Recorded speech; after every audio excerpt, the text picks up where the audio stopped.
रजिब्रैथि बोसोरारि जुथुमा बे उदालगुरि जिल्लानि डिमाकुसि दैमु नोगोराव जुथुमबाय थादों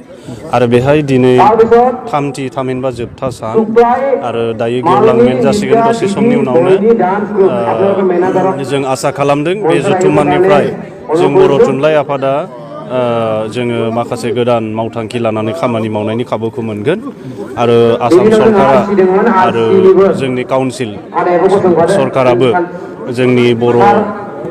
थुनलाइ आफादनि जि माखासे सिगांनि दाबिफोर दङ जोंनि माखासे जेंनाफोर दङ बेखौ सुस्रांनायनि बेलायाव बिथांमोना खामानि मावगोन होननानै जों मिजिंथिदों।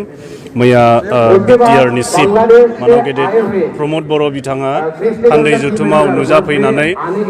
फैबाय थानाय 5 बोसोरनि थाखाय बोसोरफ्रोमबो बर' थुनलाइ आफादनि बायदिसिना खामानि मावनायनि थाखाय 1 कौटियै बोसोराव राङारि अनसुंथाइ होगोनखौ फोसावबाय।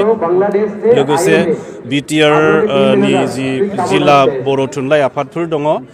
बेहाय मोनफ्रोमबो जिल्ला आफादनो 50 लाखै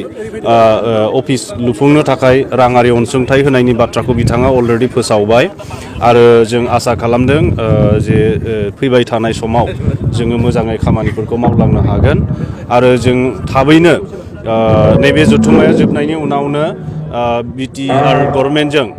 जोङो बर' बिजोंनि जेंनाफोरखौ सुस्रांनायनि थाखाय जोङो सावरायनाय बाथ्राखौ जों फोरमायदों आरो बिटिआरनि चिफ बिथाङा जोंखौ थाबैनो मावख'आरि सावरायनायनि थाखाय अफिसियेल डिसकासननि थाखाय जोंखौ